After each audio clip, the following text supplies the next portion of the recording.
Thank you very much, Paul. Colleagues, good morning. I think one of the most, probably this is the boring part of research, but one of the most critical issue that confronts everybody is budget, capital. When are we getting money? Is it grant? Is it from government? Where is it coming from? So what I'm going to try and share with you is how we can not fully, but in a way, mitigate some of the challenges, right? I know this because I was in the public sector before. I know the challenges of budgets. I mean, sometimes, in our situation, you have the rand and the dollar, or the pound, and, the price of silicon and hardware is changing, and you might budget it 3 years ago, the currency changes, you won't be able to get the infrastructure you want. So how do we address this? So that's basically what I'm going to talk about. So the way in which, I think Dr. Stolle talked about 2027 Data Week. I think we need to start now to think about something grand we can basically, put out there for data in the next day or two. So the way in which, sorry, there's a bit of delay in this here. My apologies. All right. This community here, basically, whether it's SANSA, whether it's weather services, whether it's geoscience, whether it's agricultural research, whether it's medical research, or whether it's human science research council, all of them need heavy computing resources. And everyone is fighting for budgets. Universities also are arguing, for more resources and more money. Tenet wants more broadband to connect universities, to connect to compute power, etc. On the other side, you have now a new cost that you have to factor, diesel, right? And it's not slowing down as an item in the budget. It keeps going up, right? So, and yet, I've talked about this, and yet we need to, sorry, I'm moving back and forth. I think this is slower. My finger moves very quickly. So the issue here is that all areas of research, are digitized, and from medical to space, we need to run simulations and complex calculations. No doubt everybody, this is what people are thinking about, right? The first black hole image generated, it requires almost about, 1,300 cores. And HPC clusters, are present in almost every research institution. Everybody needs this resource, right? AI, again, drives this need. If you go and look at today, 2020 to 2030, questions and tests and simulations, etc. I work a lot in the financial services environment, in the trading platforms, providing support to those institutions, to quants, right? If you think that the requirements in the research environment, you must look at, more the trading community, algorithmic trading environment, the amount of compute they require at any time. Even in the private sector, budgets are becoming a big issue, basically. So scientific research has always relied on data. This is something well known to everybody here. I mean, the Square Kilometer Array is one of the most prestigious projects we have in the country. We all know this requires huge infrastructure, basically, including SANSA for that matter. I mean, and how do we address this issue of compute? AI explosion, the advent of quantum compute, Paul was saying this will come maybe, way, way later. I argue that, there is some applications today, which will be driven by the crypto community, basically. I mean, cryptography community. I think, attacks in computer systems will probably accelerate, in my argument, the use of quantum compute, because we are losing a lot of money and resources, out of basically, computer attacks. So here's another challenge. Today, I mean, regulators are writing, I said in Cape Town, maybe we should change the name, Paul, from calling these people regulators and call them enablers, because every time they want to write more regulations, and regulators think about restricting things.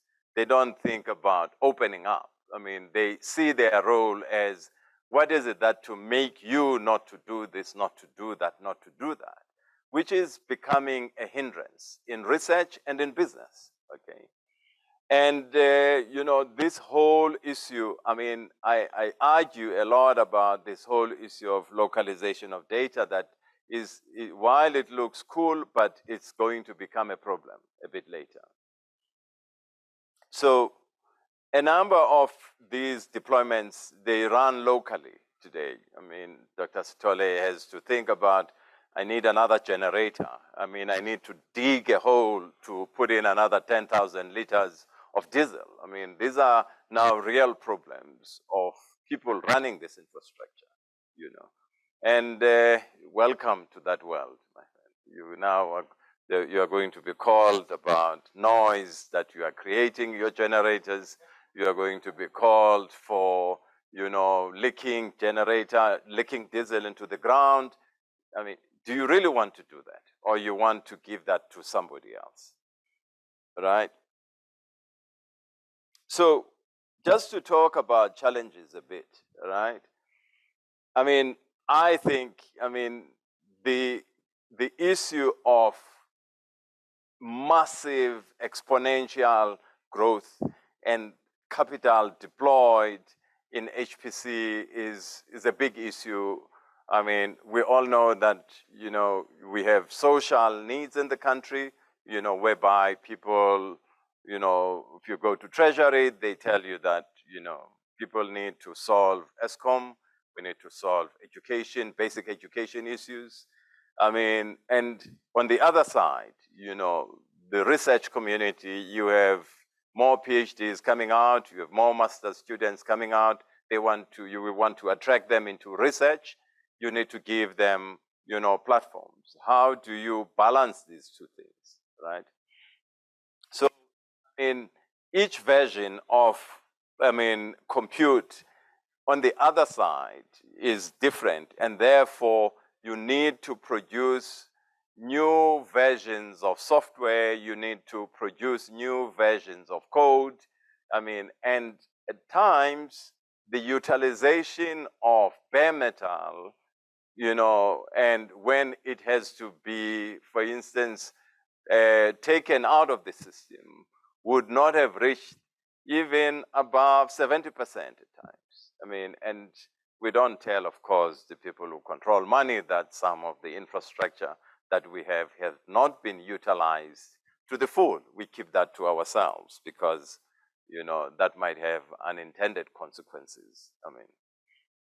This is another big challenge. In fact, the issue of silicon, in my view, is going to be caught up in the global politics of today. We have seen the whole issue of hoarding what we call, rare earth elements, that are coming out. China produces about over 80% of rare earth elements, right? We have some mines in Africa, but not yet fully operational. So when you trace this back, you will see that the mining sector, rare earth elements are also contributing to this supply and demand of silicon, let alone, shipment and challenges. I mean, I don't know if, in some cases today, it takes 5-6 months to order a product and get it into your environment. I mean, by the time you order it with currency changes, by the time it's delivered, it's something very different. So it means that as a research organization, you have new things to deal with. Here's another one, the cost of capital. I mean, as I've said, if you take rand to the dollar fluctuation, I mean, how much was, there was a time where the rand to the pound is over 20 now, around 20, right? I mean, if you remember, it was 10, 15 years ago when you started, how much? It was, no, way less than 15, right? Yeah. So here's another matter, fluctuation in the pricing of compute because of silicon, because of supply chain, because of a whole range of issues, including war and etc., right? GPU price has varied, around 40 to 50% in the last year alone, as an example. The same holds for memory, right?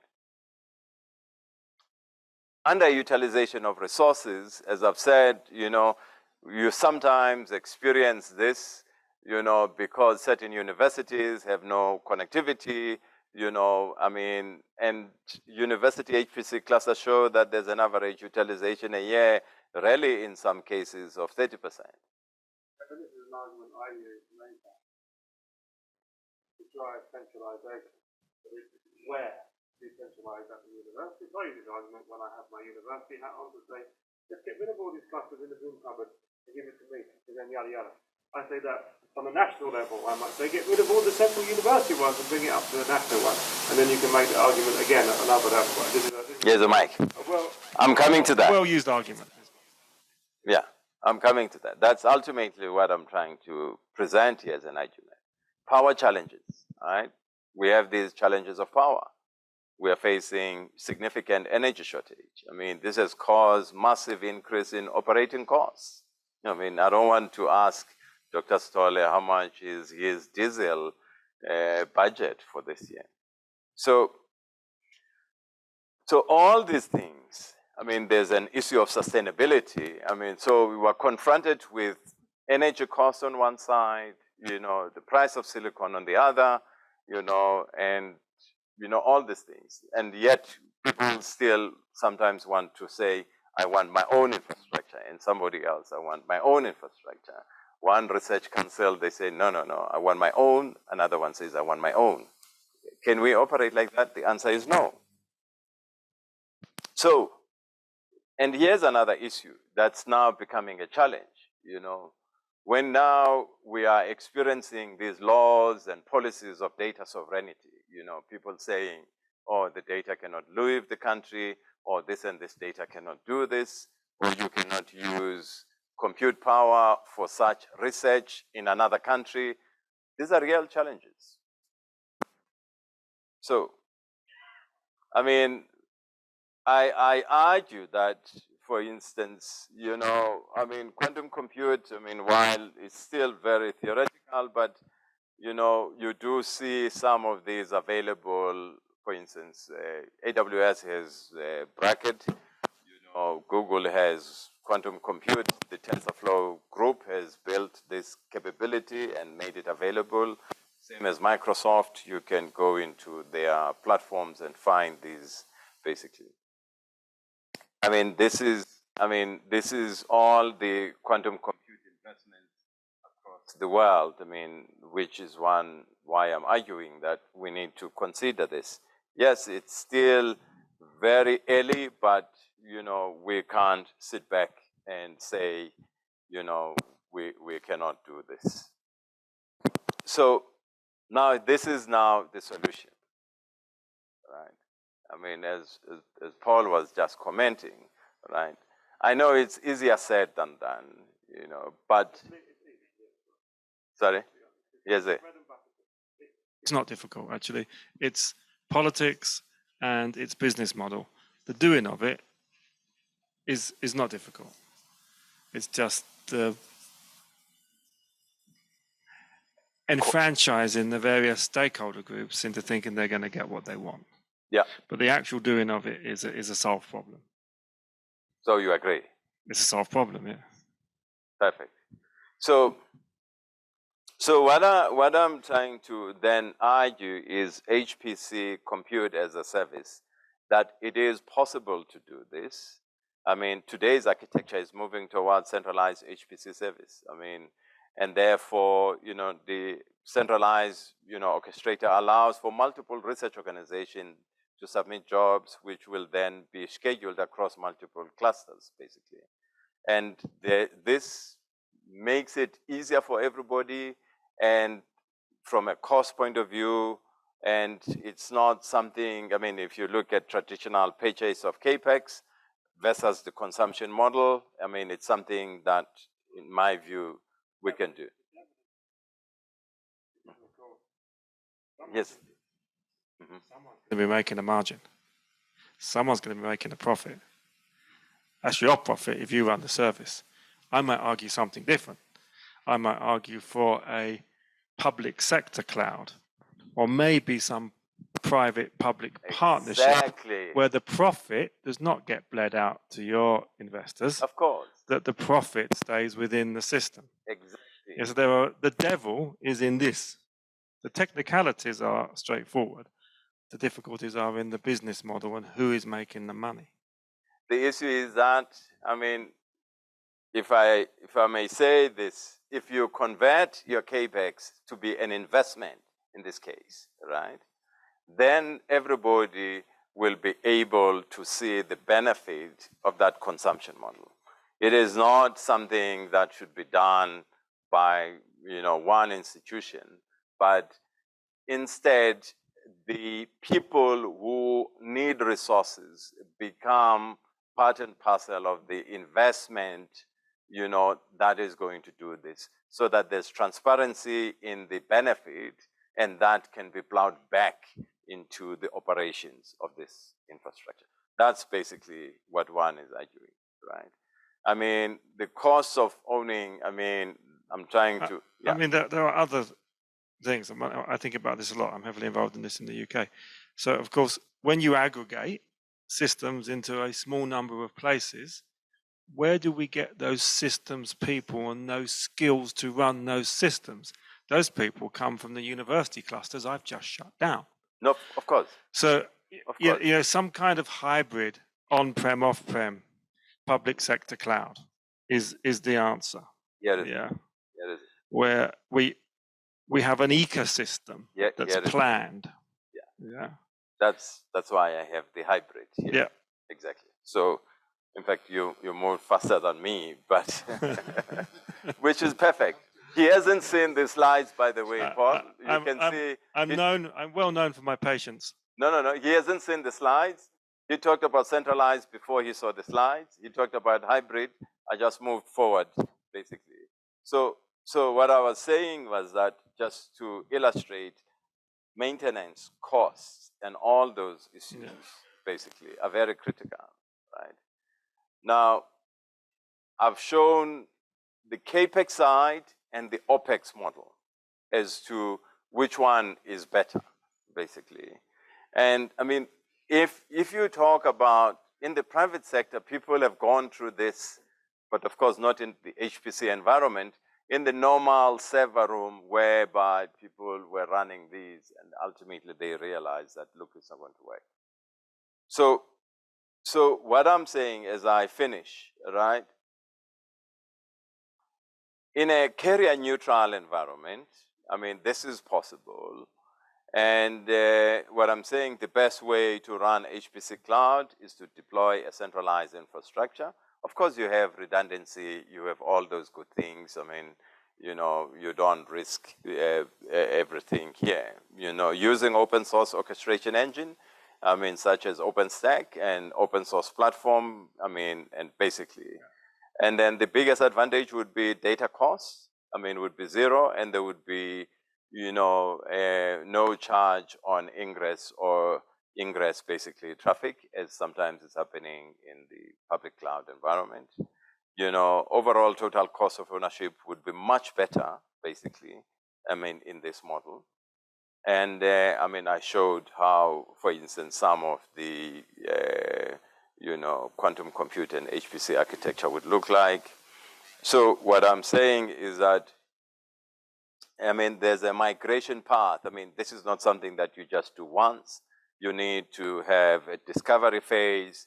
You need to look at how you transition, you know, I mean, from this current model into this, and have people who are ready to invest for a longer period of time, right? Otherwise, you guys won't have, you know, the compute power you need. I mean, you will be told that no, there was no budget if you want to run a much more complex simulation, I mean, and you want to run it in the country, basically. And so location, I mean, there are a lot of, I mean, one of the areas I've looked at is that, you know, the special economic zones, I mean, when you import this, you know, you would have lower taxes, I mean, and use this where there's water, there's land, I mean, and where you could get zero rated VAT. I mean, these are some of the aspects that you look at. And I mean, what would be the impact of this? And then, you know, for education and research, you know, it will, you can still basically be able to provide universities with good access, with clear orchestration, high throughput, and be able to get everybody, you know, involved. So this does not preclude, you know, in fact, it will, you will be democratizing the access. Let me play devil's advocate with you. Let me tease you a little bit. Please. Because I'd like to tease. So, you know, the biggest inhibitor for people buying as a service? It's when academics run out of money and they get no continuation. What do? They use power subsidized by their institution. They run their HPC equipment for 8 years because they don't have any budget, and they get all their staff costs for nothing. You can't run this for 8 years for nothing because you're still going ka-ching, ka-ching.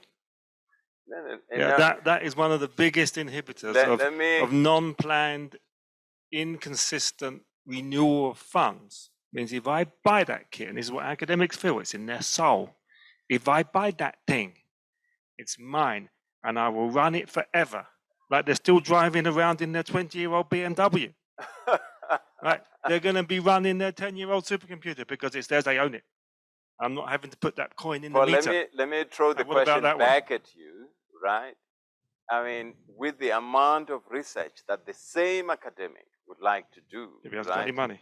You are not going to do research with a 20-year, I mean, compute. How old's your system? How old is your system? What can I say? So if he's been ragging his one for 8 years. There's another question there. Please. Any question, please interrupt me if you have. No, it's very important. Very important question. Yeah. No, thank you. I'm not teasing you, but I'm. No, please. Just go.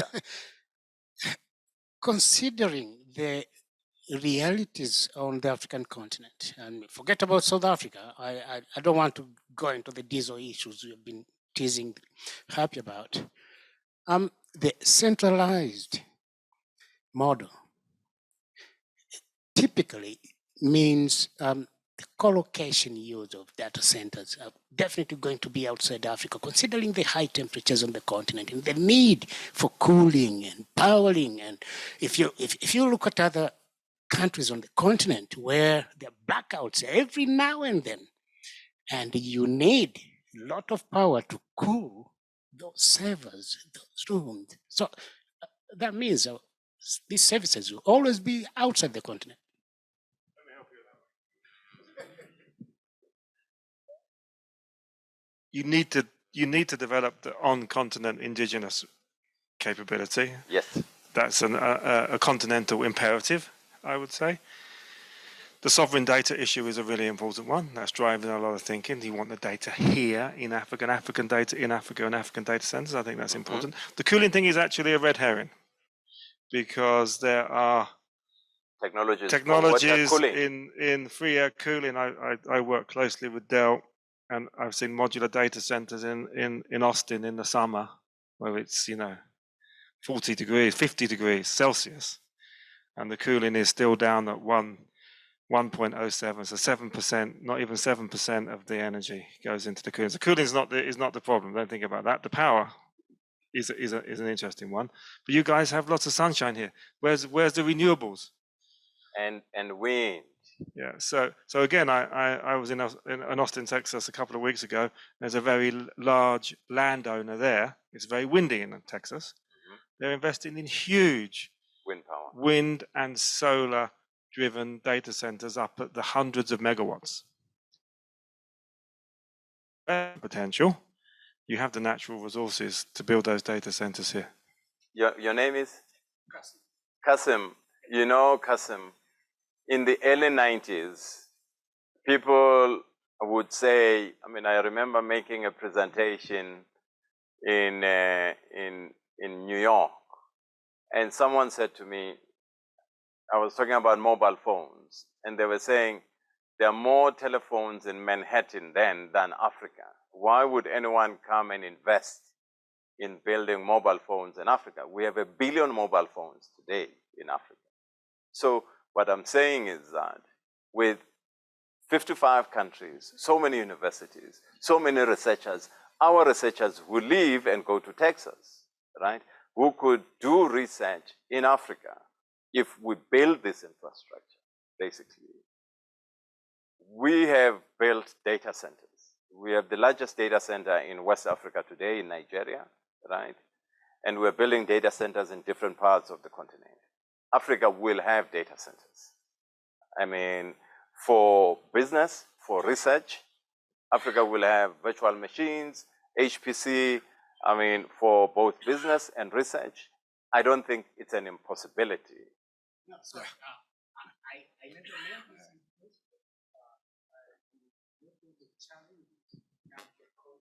cases. I'm very much aware that optimization doesn't look at budget alone. It looks at the infrastructure, which encompasses an awful lot of things, including skills, budget, the political will, regulation. I know countries, and I don't want to mention specific countries, where there are very stringent rules on how the kind of data can be held and who will do what type of data can be published. So just to answer Kasim's question, we're going to have another session at about 12 on solar PV and power optimization, and what's actually currently happening in the CSR itself, with the solar PV being the solar farm that they actually introduced and how it can translate to data center optimization. So we'll have that session at about 12. Yeah. So what please feel free to ask me any question, but to summarize what I'm saying, Paul, is that, there are pros and cons in everything. But the reality, if you want to democratize access to HPC, right, at one level, at another level, we all know what's happening in the cost of capital. We know the stretch of budgets. In South Africa, or any currency in Africa for that matter, to dollar or pound, that we have to buy this infrastructure basically in dollars. Surely we have to find a way of sharing at least. In my thinking, in an ideal world, of course, technology is difficult. People and politics are very different. Technology is easy. People and politics is difficult, but some kind of public-private partnership for a public sector centralized cloud that federates with some local resources is the way ahead, especially if you can have a mixed economy on that public-private cloud, where you have some commercial users paying higher price per use, and your academic users on a lower SLA paying lower, you can get the best of all worlds, where you leverage that. I'm talking to companies in the UK that I can't mention their name because it's NDA'd, thinking of doing just this thing, of doing a public-private partnership, building large private-public clouds to have a large anchor customer. That anchor customer then allows that business to then attract in commercial users at a higher margin. It's not difficult to think of it, but the execution is people and politics, and people like to hoard resources. It's in their nature. And so this is going against human nature. When we were hunter-gatherers, and I got that berry, and I'm going to keep it. It's still in us. We've taken millions of years of evolution. We are hoarders. Look at my wife and her bags. People hoard their shit. Yeah, and this is going against that hoarding nature. You've got to unwind millions of years of evolution. Good luck. Can I say this, Paul, that the culture of us and the African is that of sharing, right? We have learned the hoarding from you guys, but my wife in particular. There's a culture of sharing of resources. Honestly, colleagues, I mean, as you know, when if you saw the keynote presentation by Intel, to move to that level of compute, to move to that level of access to memory, right, you need a lot of money. Unless we syndicate in some form or the other to acquire these, you know, that's the only way we can be able to get this. Whether the syndication is by countries of at SADC level.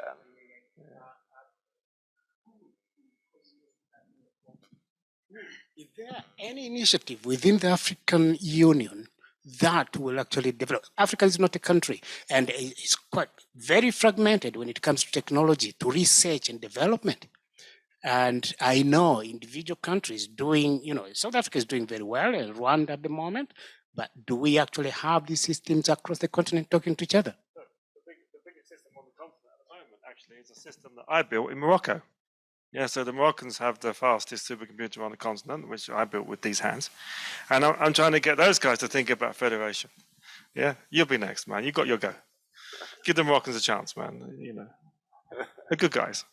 But that kind of collaboration, continental collaboration, is important. The technology exists to do it. Exactly. Federated, OpenStack clouds across the continent at a technology level, okay, networking, but you know, it's possible. But the politics, of course, is another matter. Yeah, maybe just to latch on this, the challenge that you have put, to say, the learning that we have gone through in South Africa. We started from there before we had CHPC. Everybody had their own smaller clusters in their labs. And one of the challenges was that in spending, because all these clusters were funded by government through the National Research Foundation. And the problem was that we could not scale, we could not get anywhere. So only in 2007, using the very same level of funding that was coming from the NRF, we're only going to be able to get to the compute capacity of 2.5 teraflops. So this whole thing of, I want my own, you won't scale, you won't be able to do anything bigger. I think that's one of the things. And it was not more about technology not being available. It was more the soft issues, the people issue. It took a very long time for people to be able to understand that we can use one system at a go. So today, we have managed to overcome that barrier of people. Our cluster at the moment, if you look at it, it's almost 100% utilized all the time, full, because everybody knows, everybody can be able to share. So I think we have come to that point. What I would like to hear also in this direction, and it's something that you came with, Andile, of how do we acquire this? Because let's say today now, we really, and Jeremy will come here, we'll talk about what the SKA requires. We need that EXA flop machine to be able to carry the workflow of SKA. Does the fiscus have got that? So if we look at what our climate modelers require, today, South African Weather Services, I'm not sure if they are here. If you look at the benchmark of the meteorology everywhere, European system, they've got two systems running together, A and B. That's the standard to be able to provide that. We can't do that. We have got our own innovation to try and do the A and B. So I think it's more about this whole thing that you have got these requirements, you've got the limitation in terms of the fiscus. How do we get to the requirements that we need? I think that's one of the things that I would like us to hear. And yeah. Hey, just as you move the mic, just to quickly say, yeah. No, please, yeah. No, I'm good, I have a mic, yeah. No, just before you come in, as an example, I don't know if you know, I mean, there are buildings here used by various government departments, I'm sure on the eastern part of the road of the freeway here. How are those buildings acquired, right? It's a PPP model. Most of the DTI building downtown, it's a PPP model. This building here of science and innovation is a PPP model. I mean, the government did not put in the money. They went on a PPP model for that building. So why don't we adopt, there is an existing model, even in Treasury, of a PPP model. Why don't we adopt it for our needs in the computer environment? So what I'm saying is that any building that you see here, most of it is based on, the government did not put in the CAPEX, is based on the OPEX model. Most of the new buildings that you see here occupied by various government departments and agencies here in Pretoria. Over to you, sir. Sorry. Thanks very much. I'm Jeremy Main. I'm from the South African Radio Astronomy Observatory. We're part of the NRF and we're hosting the SKA here in South Africa. The perspective I wanted to present is perhaps slightly alternative, and it's the way we're approaching, in our hosting agreement, we are required to construct the data center that will host the SK1 mid-correlator science processor and various other infrastructure, which is provided by the SKO. The recognition, I think, on our side is that the long-term operational costs are going to be driven very strongly by power. So that the effort that needs to go in to the construction or the design of the center needs to be driven by a systems engineering approach, looking at requirements, what is essential, optimizing code, and thus they're reducing the equipment that's needed right in the first place. When you put the equipment in, then you're running it at full efficiency. So looking at PUEs of 1.05, thereabouts, we know they can be achieved. The data center itself, in terms of a cloud service, is quite constrained by, there's a 20 terabit input to the data center. So very difficult to have that as a sort of cloud service if you need to move around. So it's kind of bespoke to some degree. But as you move further down the data path into the general high-performance computing area, certainly cloud platforms would be very useful there. And those should be available to science and researchers to reprocess and get the full value of the data that's provided by the instrument itself. How do you invest in that? It's a traditional model, I guess. The PPP model is the one that's been looking at the moment. We're going to Treasury for that money, and as you say, Treasury is constrained in various areas, so needed to think out the box and see what can be done in partnering with power providers, independent power providers. We know Amazon is doing this over the fence from us there. They are signing contracts with independent power producers. We're looking at 40 megawatt hours of battery on site to keep the system running, try and reduce the dependence on diesel and enable the access to renewable resources, wind and solar in the Karoo, which, as you rightly say, we're well known for. We should utilize that. That is a real strength that we have. Yeah.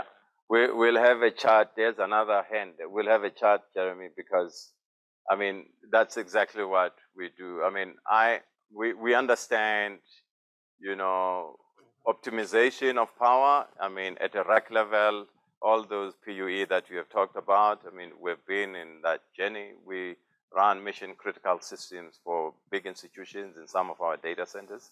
I mean, there's a project we're working on at the moment. I mean, and so I would love to basically pick this up with you after this. So this is not a journey. I mean, you know, when we built SICOM, when I went to people starting to build SICOM in 2008-9, people were like saying, how on earth is that in East Africa, will you be able to build a submarine cable? Where is that traffic going to come from? SICOM today, we're the largest carrier on the Indian Ocean. And a lot of those people basically are saying, oh, wow, we didn't think that this would happen. So we do this, I mean, and we've been doing it for some time, both subsea infrastructure. When we launched the satellite in 2011-12, basically, you know, 4.5-ton satellite, which is still, but we sold it to Intelsat. Again, we had people asking us, how possible would this be? I mean, we are planning a 40 megawatt data center down in the Eastern Cape. We're building it in the middle of a wind power area to avoid wheeling. And we are going to do this, and we will talk to you. Yeah. Thank you. My name is Edward Rakate from CHPC. And I'm also part of the SADC team that is implementing the SADC cyber infrastructure framework, which has been approved by the SADC ministers. So I just wanted to check. I came in while you have halfway to your presentation. But then the ideas on what you are presenting is just to check if is it possible to can have a regional HPC or kind of a center of excellence that we can look at. And I think what you presented on, if it's possible tomorrow, if you can also join that session, we can steal your time if available tomorrow. And then we can have a discussion also around that, because I like what you put in. It shows to us that it's possible for us to can look at that. And maybe one of the things that we can look at the regional activities was to put maybe an HPC as a center of excellence. So I just wanted to get the thoughts on how can we do that, and if that's something possible. Yes, across. Yeah. Yeah. So. Yeah, so definitely I will be there. But just to say, colleagues, you know,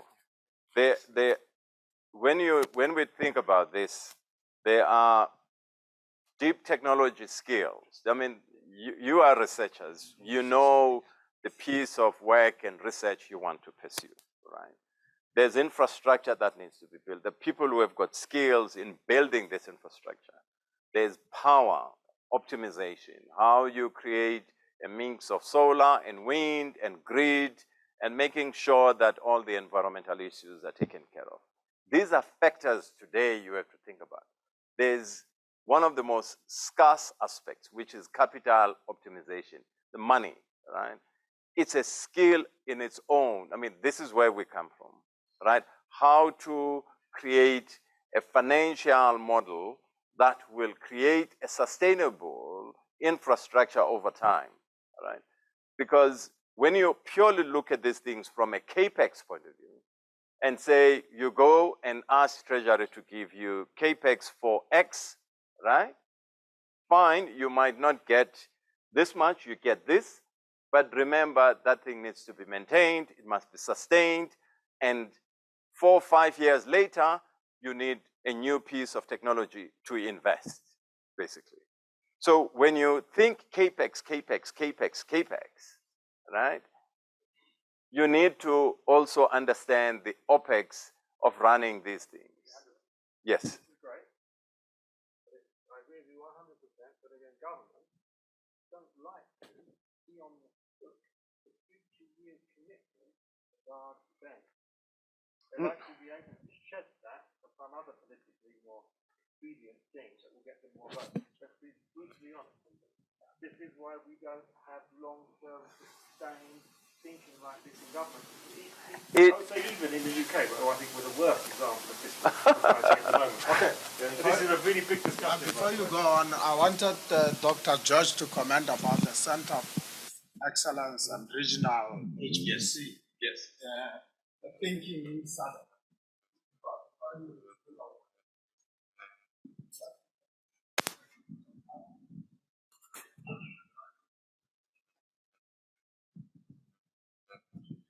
Thank you so much. Very good morning to you all. My name is Dr. George Athieu. I'm the Senior Program Officer for ICT in the Directorate of Infrastructure at the SADC Secretariat in Gaborone, Botswana. I wish to contribute on two aspects. I'll start off with the last one from Dr. Sitole.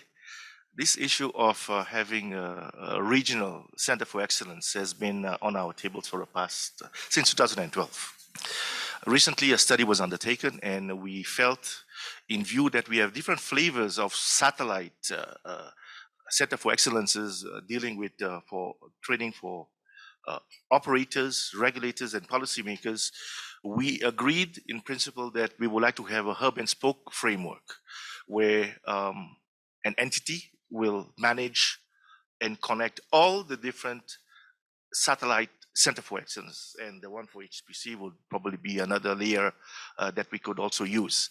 And what was also agreed is that to leverage on NRENs to interconnect them. So that's the approach that we want to use, so that we can ensure that all the existing center for excellences, be it at universities or be it at associations that have already been set up, including, for example, the Center for Excellence in Mauritius for cybersecurity, the different areas that we have already identified that we wish to establish a regional ICT Center for Excellence. So I hope I've catered for what Dr. Sitole has mentioned. Now, on the issue of data centers. Data centers should be set up bringing content as close as possible to users. Unfortunately, we have many data centers in the SADC region compared to other RECs.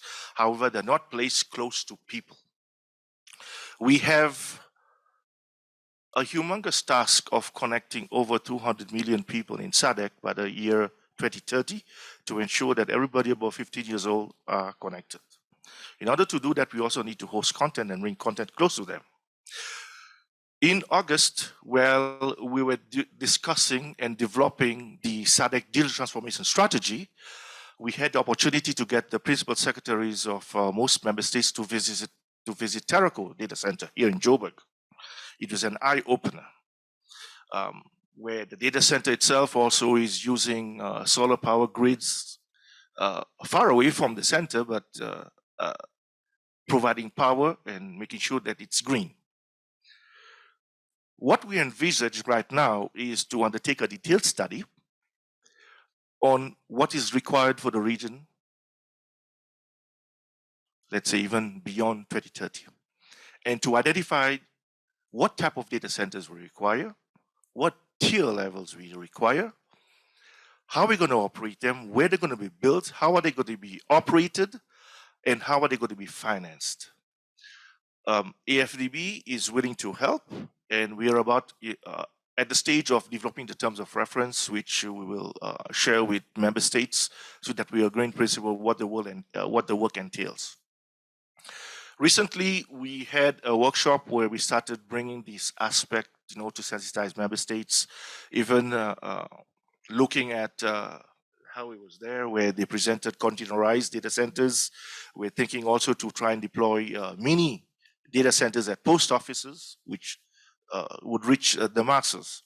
So we're at the stage of having consensus to undertake a detailed study that will guide our way forward for the region in terms of deployment of data centers so that we can host all the services, not only cloud services. We're thinking of also hosting internet exchange points, root DNS server instances, CCTLD DNS servers, etc., etc. So it's going to be a one-stop shop for many things to enhance the internet ecosystem, to enhance its performance for users. So edge computing, cloud computing, all those services will arise, and we just have to figure out how best to start. Many countries are doing it, but we are looking at how to establish carrier neutral data centers, which we believe will bring the best prices to everyone. Thank you, I submit.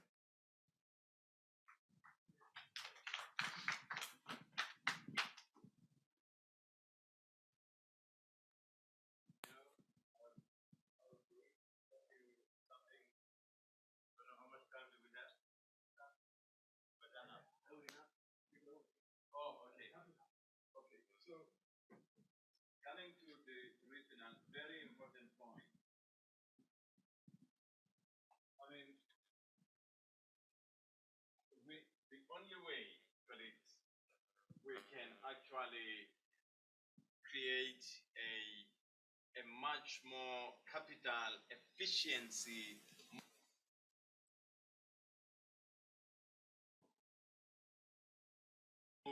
this hub and spoke approach you're talking about. Without it, you know, you will either in the research community, the haves and have-nots, which is something you don't want to do. So capital efficiency is very critical. I mean, it's a discipline and skill. It was done by the banks here. Something called Bank SAP was developed as a result of interoperability between banks and making sure that certain resources, each one cannot hold them, you know, to get for themselves. I'm just using that as an example. With the OPEX model, I mean, let's say, I mean, you have different GDP countries in Southern. Other people won't want to have a huge investment, for instance, but they would want to have access to the capacity as and when they want.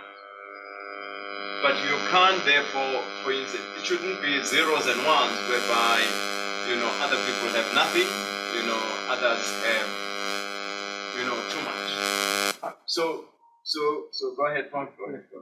I think the capital model is a really, I think, the capital model is the start of the problem, because if you don't fix this, you can't do anything. But I think once you have a capital model, as you're proposing, which I think is actually very interesting, then I really like our colleagues' approach here of different levels of data centers, some large central data centers, and then more data centers out at the edge, and even small local data centers in post offices. I think this idea of a hierarchy of centralization is really interesting. But it's not all centralized, that you have decentralization as an important part of the plan in a kind of a network. That's a really good idea, especially if you can standardize on that data center footprint. Yeah, so I mean, I've been building HPC data centers and using them for 20 years, and we're now moving more towards modular prefabricated data centers, which you can cookie cutter. Yeah, okay, security needs to be thought of, but the power and cooling and the presentation of that is just modularized. You're just buying one off the shelf. That can be big, it can be small. Yeah, and if you put in that work and build those at scale, then it lowers the price for everybody in that SADC partnership. Yeah, which is really great thinking. And then of course you've got the software layer on top, and then the services you can provide. Yeah, but that's really good thinking.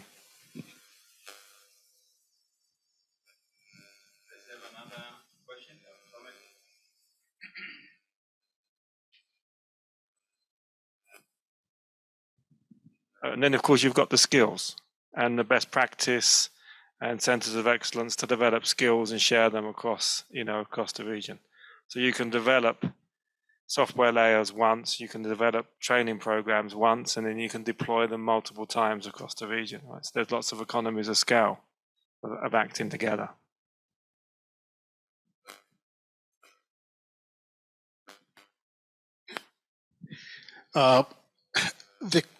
The question which led to this discussion was very, very intriguing, and probably something I haven't heard is his question was, how do we do that? And I really appreciate your contribution. Within SADC, there kind of an agreement, like what sort of budgeting will each country contribute, percentage of GDP or something like that? Is it something which is agreed in principle?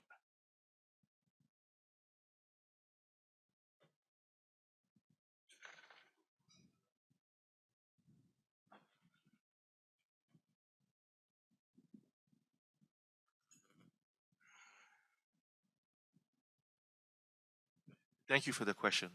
As I mentioned earlier, we are at the point of leasing with EFDB to undertake the study. Once the study, the outcomes of study will be analyzed by member states and agreed. Let's say that we need a project now to build one out of the several that have been identified regional carrier neutral data centers. Obviously, it will be costed, and then it has to go through the processes of SADC to receive the budget. And as you know, member states have different quotas as when they contribute towards the budget of SADC. So the normal process for a project of this scale would be to first submit the proposal to the ministers of finance, and then it goes to council and then summit. Then the following year is when the budget comes in for such a project. But at this stage, we are only at the stage of pursuing the study, and that will probably take about a year. I submit.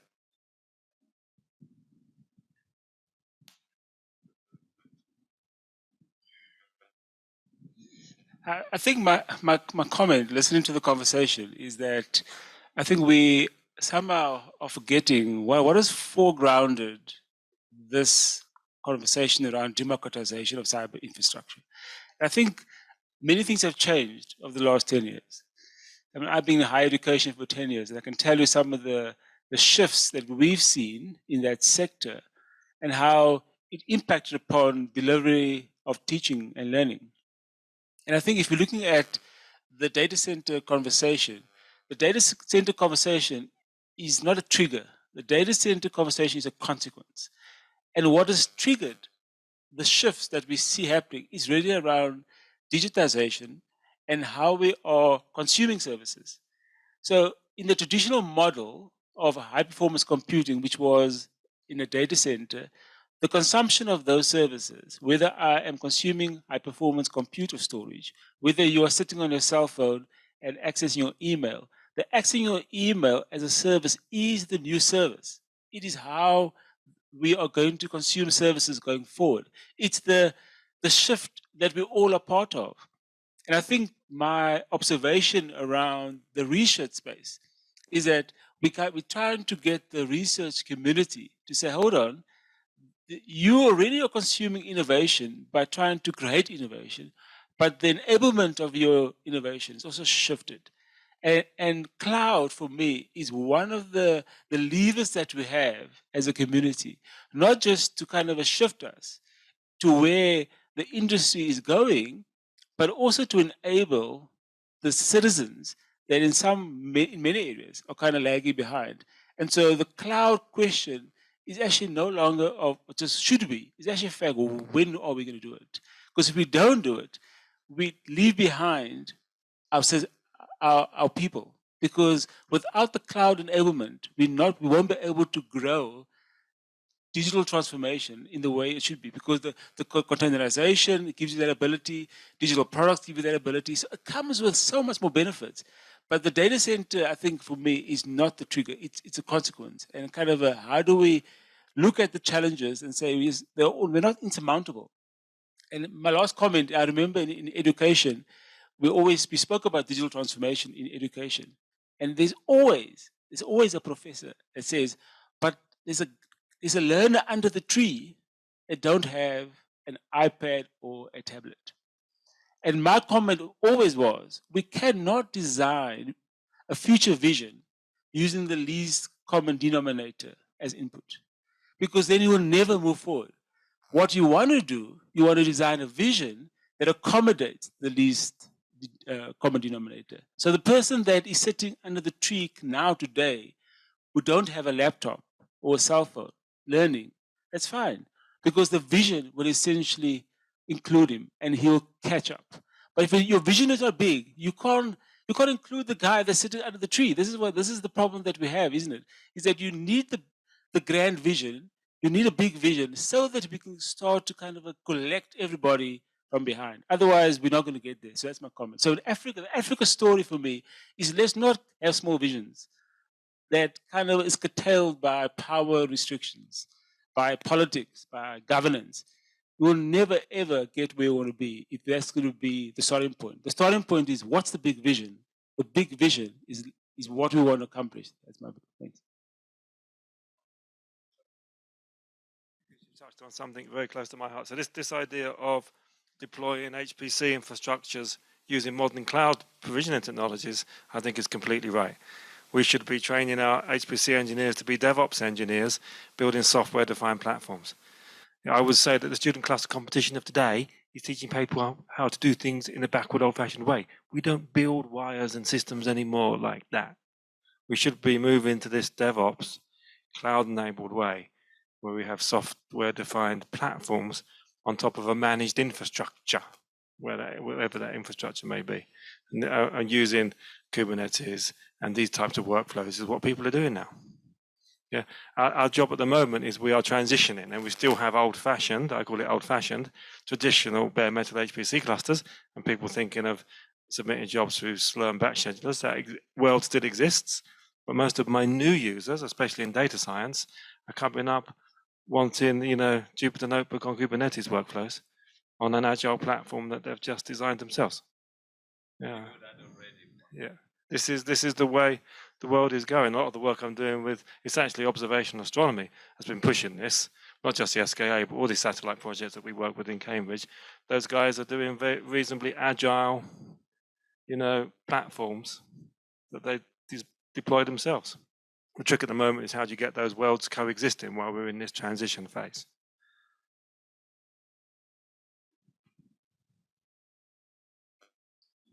So, Paul, I agree with you in part of it, because that's how I make my money, is building these platforms.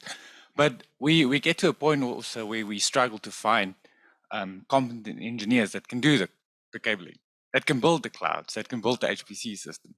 So we have to be careful with that statement. Although I agree, it creates we lose the skills.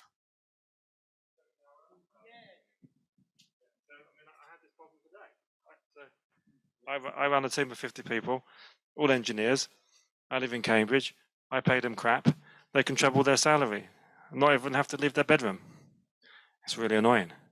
Yes, but we have to just put in the sausage factory, get more young ones in. We train them, takes 1.5 years. Maybe I keep them for 1.5 years. Then they go and double the salary. And we just make those engineers. It's what we're training them for. But at least we're training them on modern DevOps ways of working instead of old static HPC clusters that were designed by the DOE 30 years ago.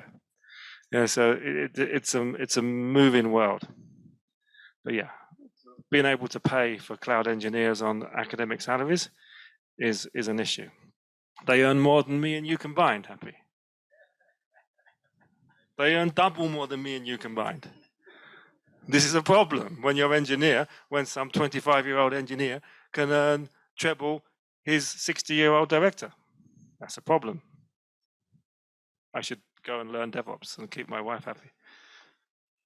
So I was going to, just coming back to the comment from Botswana of a hub and a spoke model. We run Kubernetes clusters today, Paul, across all regions in the continent, in more than 14 countries. So it's something that it's already happening. Yeah, there is a difference. So the kind of Kubernetes clusters you would deploy would be really atrocious for most kinds of data-intensive research because the file systems will suck. So how you get really high performance from a Kubernetes infrastructure for the type of stuff that you want to do, because I'm working with some data challenges now for the SKA, it's a different kind of cloud infrastructure that's optimized for high I/O and high compute. It's not the type of Kubernetes that you might have in an enterprise situation. It's very different. It's using the same tool chains, but it's slightly different in terms of the performance you will get. I'll talk to you during break to show you the amount of data that streams through our platform. But here's what I wanted. Of course, the quants, of course. Now those guys are doing very interesting things. We work with a lot of those companies. Yeah. So what I wanted to put in as a almost as we get close to closing, as we talk about centralized, I just want to, show. I mean, this was not part of the presentation. Share with you that centralized has to work with edge cloud. Okay. Edge is something which we must not take out of the picture. Basically, you can't hear me? We can. Oh, okay. So just go to the next. So we have a sorry. Oh, no, when you're done, I've got a comment, but we can't see ratio. Oh, sorry. I thought it was you can't project it. I can see it. Yeah. Eh? Sorry. I can see it. Yeah. Can't project it.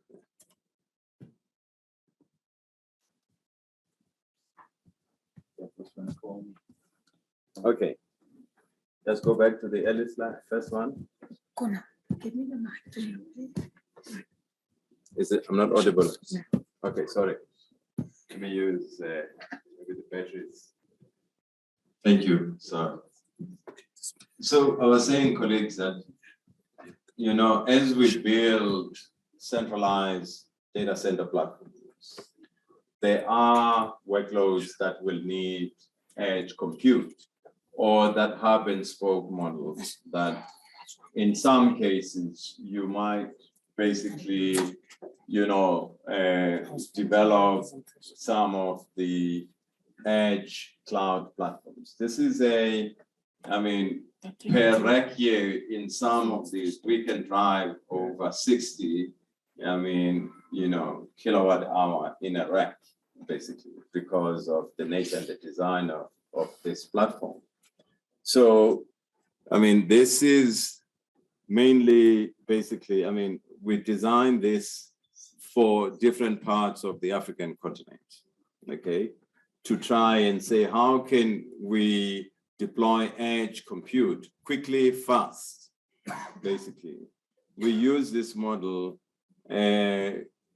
having developed CLS, i.e., for instance, cable landing stations for subsea, basically, we said, how can we build edge platforms that we can deploy very quickly, for use in some remote areas, which the use is not necessarily consistent, but you can take, for instance, that edge platform for people to use. They have a project, but you can take it away at a particular time when they finish.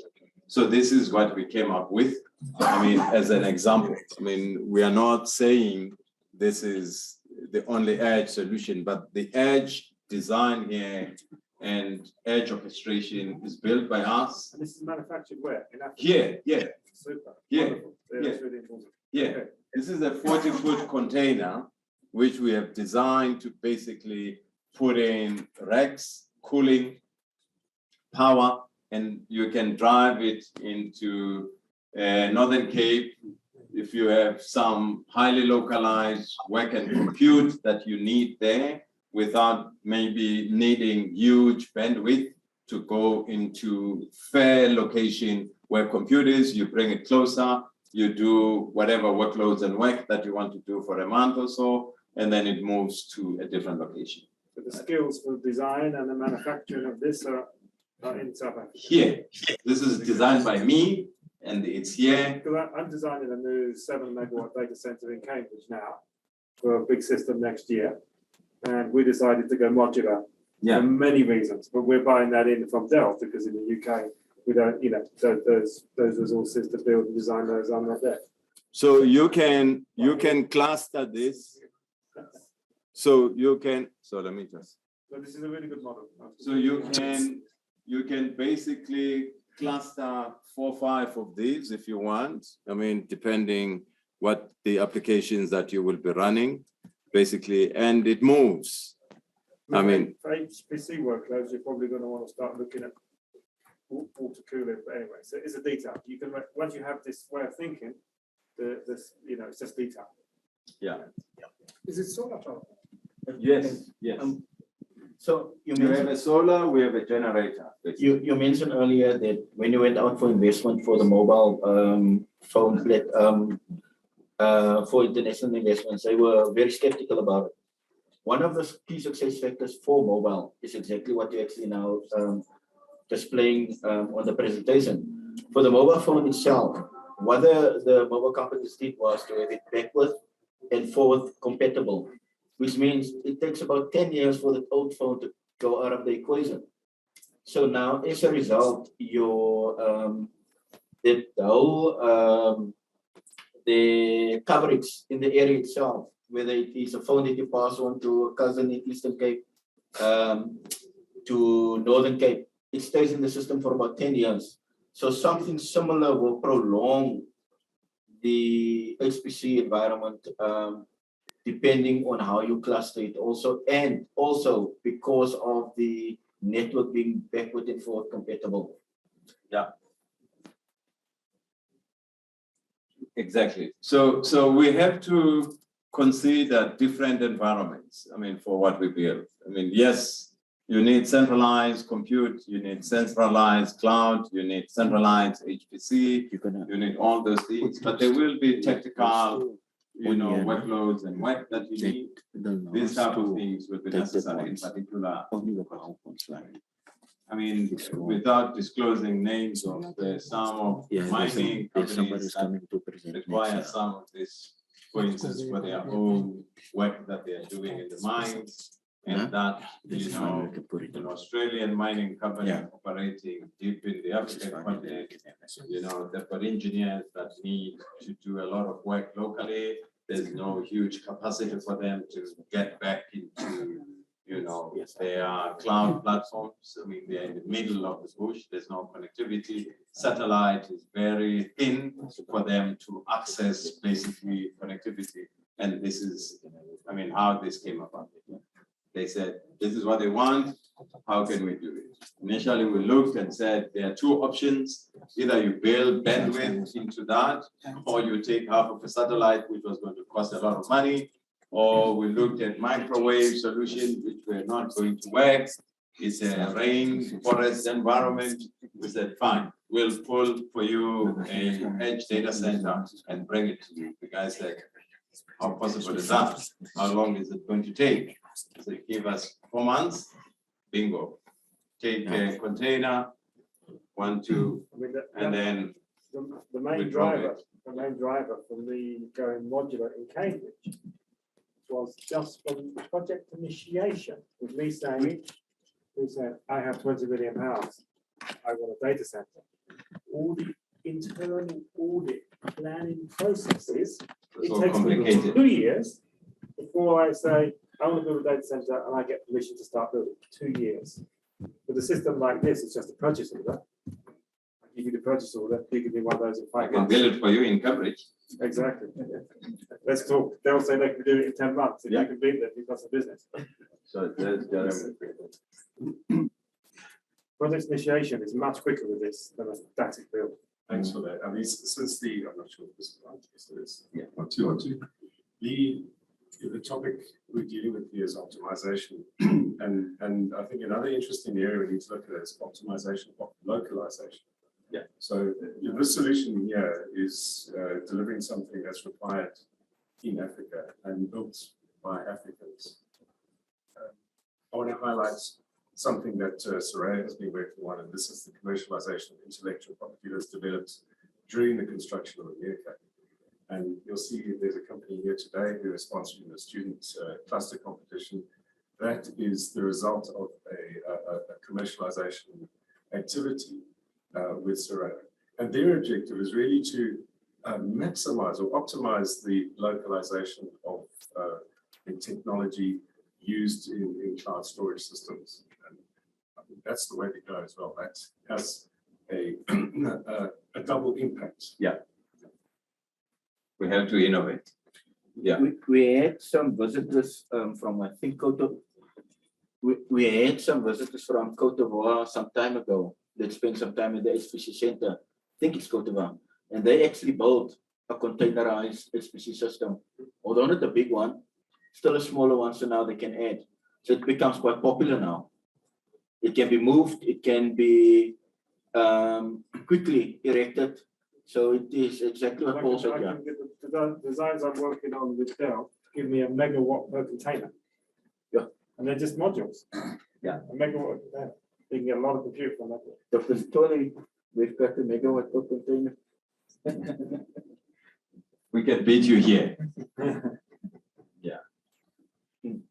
So in as I summarize, colleagues, just to say that cost optimization, because capital is scarce. I mean, there are no buckets of money available to invest or build or buy.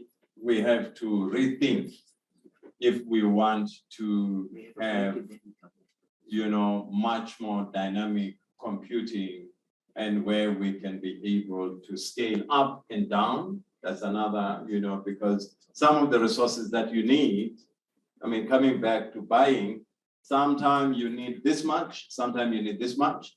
If you want to scale up and down, having invested so much, you know, you have a certain limitation of scaling as and when you need. I know I'm provoking another topic now. And again, guys, I'm thinking of them going away to copy Qatar. I spent this particular year. I copied them and it's fine. Yeah. If you are to tell us two enablers of achieving that on the African continent, achieving it also, what would they be? So two enablers, two enablers. Yes. Two enablers to achieve this. Yeah. Yes, across Africa also. Across the continent. Yeah. Look, the first thing is you need an investing environment, right, that is conducive for private capital to partner to do this, right? One of the most important things I always say is that I've been in the public sector before, right? And I understand, I mean, I spent time here as a director general, and I'm now in the private sector. And when you have seen both sides, government will never have enough capital to do everything the way they want to do it. In particular, in research, the ability to partner with private sector is something that, you know, is inevitable. It has to happen. I was in a research lab, you know, I met at Harvard Medical School some time back. What I saw was very interesting. Medical school, a research lab that was financed by private entrepreneurs in partnership with the medical school. It was a three-way relationship, right? Postdoc students who have registered their own IPs and they are building products in this lab and in partnership with the university, you know, the university and individual relationship from an IP point of view. And the lab was built by venture capitalists. And they were able to work together, right? Because the university did not have the capital to invest in some of the latest tech that was needed by the postdoc student, okay? And the postdoc student had written a paper which was based on the rules of IP regulations between the university and the students. But there was no infrastructure to take this to a product to market. So they built this lab and there was a three-way agreement on how best they can do this. So while we innovate, while you innovate products, there is an innovation in the model of taking your product to market. Without, you can research and be a researcher and develop something. But if what you are researching is unable to have an impact in society, it's really, would you call it research? I'm not sure. And let's be honest, Yeah. all the funding councils talk about impact.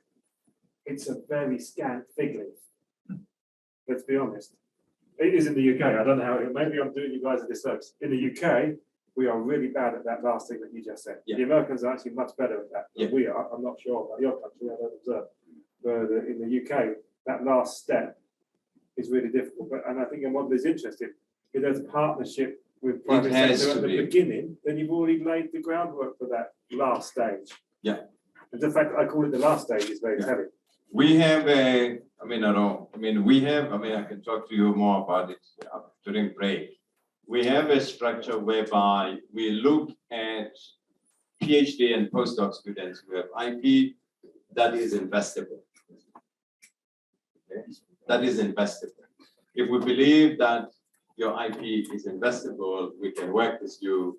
If it's intact specifically, to take it forward. So if you ask me an enabler, what I'm saying, an enabler is that partnership. Without that partnership, no single stakeholder of the three can succeed in anything. So that's the only one. I have no one the second one. Thank you.